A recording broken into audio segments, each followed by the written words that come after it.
Hey everyone, I'm Laura Adams, and this is the Money Girl Podcast, where my mission is to help you live rich and love the journey.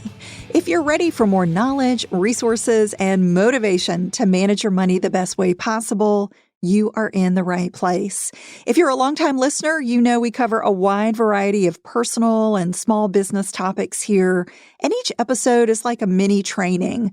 My inspiration for shows comes from current events, issues I want you to brush up on, and your questions, so please keep them coming.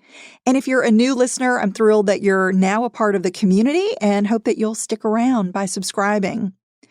With so many students and families unsure about the future of in-person education, your expenses for school may be changing.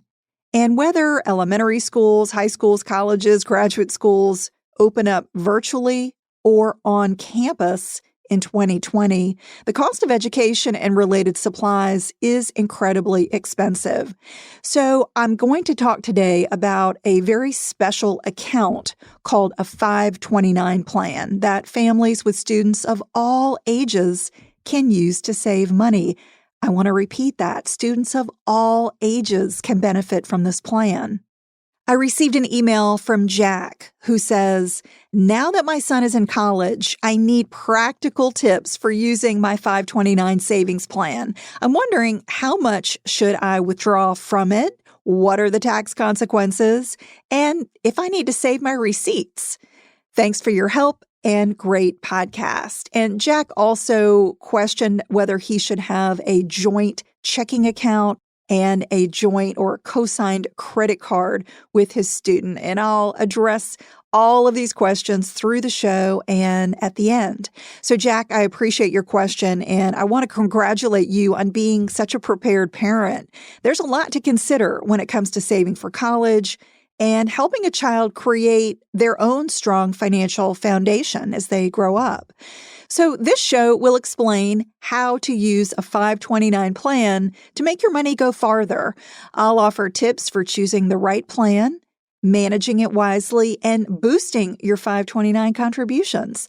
As always, you'll find the notes for each show and the full archive of podcasts in the Money Girl section at quickanddirtytips.com. This is episode number 647, called How to Use a 529 Plan to Manage Education Expenses. So let's kick it off by talking about what exactly a 529 is. And this is the account that Jack mentioned that he's got money in. And with these plans, you make contributions and you choose investments from a menu that's kind of similar to how it works with a retirement account. Everyone can use a 529 because there are no restrictions on annual income. So it doesn't matter how little or how much you make. Everyone who plans to have some amount of education expenses for a student of any age, and that could include yourself if you are an adult who's looking to go back to school, graduate school, professional school, you can use a 529 as well. Most states offer at least one 529 plan choice. However, the fees, the benefits, are going to be very different, such as the maximum contribution limit and your investment options. These will vary from plan to plan. You typically do not have to be a resident of a state to participate in that state's plan. For instance, you could live in New York, participate in a Florida 529 plan, and use the money to pay for a school in California. You can mix and match, in other words. No matter where you live or which state's 529 plan you choose, your earnings in the account are tax-free as long as you spend the funds on qualified education expenses, which we're going to cover. Unlike a retirement account, your contributions to a 529 plan are not deductible on your federal tax return. However, there are some states where there is an income tax where those states do offer a deduction or even a tax credit on your state tax return for the residents there who choose an in-state 529 plan. That could add up to significant savings depending on where you live. Therefore, the tax benefits of a 529 plan are going to vary significantly depending on your home state, how much account growth you see, and which plan you choose.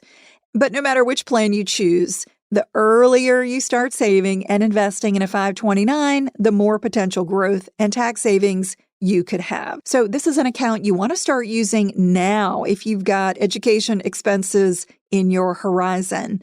A major downside of a 529 plan is that if you spend it on anything other than qualified education expenses, the earnings portion of your distribution is subject to income tax and a 10% penalty. There are some exceptions when the penalty gets waived, such as if the student receives a scholarship, veterans educational assistance, becomes disabled, or dies. Remember, you pay tax up front on the 529 contributions, and you get a tax break on the account's investment earnings portion. So again, it works a little different than a retirement account. Now, let's talk about what expenses qualify for a 529. The ways that you can use your 529 plan have expanded over time, which is great. It used to be that you could only use it for higher education, such as college and graduate studies. You can now use a 529 for education expenses starting in kindergarten if your plan allows it. So hopefully you're going to enroll in a plan that allows you the most flexibility. So that's something that you're going to want to look at when you're shopping for plans. There is an annual limit of $10,000 per year for enrollment and education expenses at private, public, or religious schools for students in kindergarten through grade 12. So, you've got that $10,000 a year cap when your student is in high school or younger. But once your student is out of high school, they're in higher education, you can then use a 529 for any college, graduate school, or vocational school without an annual limit on those expenses. But the institution must be eligible to participate in a federal student aid program, and the student's got to be enrolled at least half-time. Qualified expenses include tuition, books, fees, internet access, and equipment like computers for doing coursework. Reasonable room and board at, let's say, a boarding school or a college are also qualified, but you can't use your 529 for expenses related to renting a place off campus. Now, if you're unsure if a particular fee or expense is 529 qualified, you just should check with your plan provider. But there are a lot of expenses that are qualified, so make sure that you're taking advantage of all of those. A common question that comes up is whether having money in a 529 plan can count against you when it comes to qualifying for college student aid and federal student loans. Many families, of course, rely on getting financial assistance to supplement their college savings. In general, when a parent owns a 529 with a student as the beneficiary, the account has a pretty small impact on how much financial aid you can get. Assets owned by a student, however, would count more heavily in financial aid calculations. So you want to keep a 529 in the name of a parent or even in the name of a grandparent if they're willing to do some savings for you. That's typically the best strategy. But if you have a complicated financial situation or any questions, be sure to consult with a financial advisor for guidance. If you plan on getting federal student loans, be aware of the annual limits that you can borrow for federal student loans. Instead of spending all your 529 money in the first years of school, spread out your withdrawals so that you can meet your budget. Otherwise, you may have to turn to private student loans, which have higher interest rates and fewer benefits for borrowers than federal options. So just make sure that you're maximizing those federal options first because they are going to be the least expensive when it comes to borrowing. Jack asked about saving receipts for educational expenses. Yes, Jack, that's a great question. It is vital to keep physical or digital receipts so you can prove that your annual 529 distributions are equal to or less than the amount of your qualified educational expenses. Your 529 plan provider will send you and the IRS a copy of Form 1099-Q. The Q stands for Qualified Plan. This form will show your annual distributions. If they exceed your qualified education expenses, you're going to need to report some amount of earnings in your 529 as taxable. So that's what you want to avoid. As I mentioned, you will also typically pay an additional 10% penalty on the earnings portion that exceed your qualified education expenses. In general, the most straightforward way to use a 529 plan is to pay qualified expenses first out of your own bank account and then reimburse yourself from the 529 once you know exactly which expenses you have that are qualified and the total amount. You can use a money management program such as Quicken to tag your qualified expenses and then run a report by any period, such as a quarter or a month, to reimburse yourself. Just make sure your 529 withdrawals and payments occur in the same calendar year.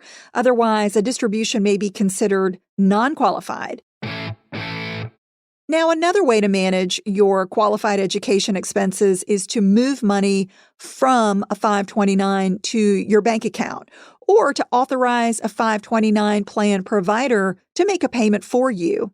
Getting funds up front may be best if you've got large bills, such as a big college tuition bill, and you just don't have enough to cover it in your bank account before being reimbursed. So, there are different ways you can actually administer your 529, but the key is definitely keep good receipts.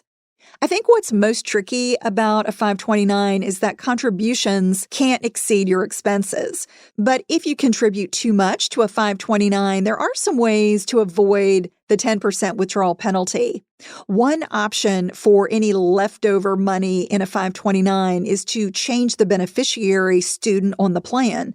For example, let's say you've been saving money for your daughter thinking she was going to go to Harvard, and she decides to go to a less expensive college. In that case, you could change the beneficiary to your son or another family member who can spend the balance on their education. You can also just leave funds in the account in case a student eventually goes to graduate school. Another option is to use leftover 529 funds to make payments on any student loans. Cashing out a 529 is always an option, but as I previously mentioned, you're going to owe tax on the earnings portion of the account, plus a 10% penalty. The penalty is still owed even in cases when you accidentally over-contribute to a 529. When it comes to choosing a 529, there are lots of choices. So it's essential to shop around and compare plans based on your financial needs and your situation. Here's some tips you can use to find the best 529. The first is get familiar with the plans in your state. If you live in a state that does not offer tax benefits for 529 contributions, you may come out ahead by participating in a plan outside of your state. One place you can search for plans by state is at savingforcollege.com. Another tip is consider how much you're going to realistically contribute. Some plans come with 6-figure contribution limits, and that may only be helpful if you or other family members can make very large 529 contributions. Find out your investment options. Make sure a 529 plan has a range of investment vehicles that will go from conservative to aggressive growth targets. Look for and avoid high fees. The fee structure of plans will vary, so make sure they won't cut into your earnings. Look for convenience. Find out if a plan has user-friendly features, such as an online account and responsive customer service. And remember the bottom line. Choosing an out-of-state 529 plan with historically high rates of investment returns could ultimately be more valuable to you than choosing an in-state plan that comes with in-state tax deductions or credits. Once your 529 plan is open, set a goal to make regular contributions. Whether you contribute $10 a month or could afford $1,000 a month, the sooner you get started, the easier it will be for you and your family to pay for college and any other education expenses your student may have before they get to college. And why not invite other people to make 529 contributions for you? for special events, maybe for your student's birthday or as a holiday gift. Check out giftofcollege.com. It's an online gift registry for 529 plans and student loan accounts. Friends, family, and companies can contribute online and by getting Gift of College gift cards. It could be a physical card or an e-card. Using a college savings registry is a pretty smart way to share your goals for your students' education, encourage participation in meeting those goals, and hopefully make paying for college and student loans a little easier. Jack, thanks so much for your question. You also asked about checking accounts and credit cards for college students. I do think that having a joint checking account with a college student is a great idea. And if they are not earning their own income, they probably will not be able to qualify for their own credit card. One way to help them build credit is to add that student as an authorized user to your credit card. That way you can help them build credit and also control the amount of available credit that they can use on the card. I hope that's helpful. If you are like Jack and you also have a money question, I would love to hear it. One way to keep the conversation going with a terrific community is to join my private Facebook group called Dominate Your Dollars. To request your invitation, visit Dominate Your Dollars on Facebook or send me a text message for immediate access. Just text the word dollars, DOLLARS, to the number 33444. I hope to see you in the group.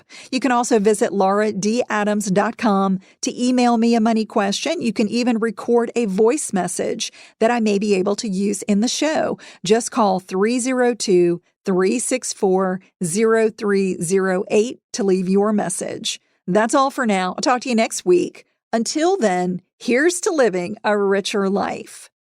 Money Girl is produced by the audio wizard Steve Rickyberg with editorial support from Karen Hertzberg. If you've been enjoying the podcast, please rate and review it on Apple Podcasts. That's an easy, free way to give back, show your support, and help new listeners find us. You might also like the backlist episodes and show notes that are always available at quickanddirtytips.com.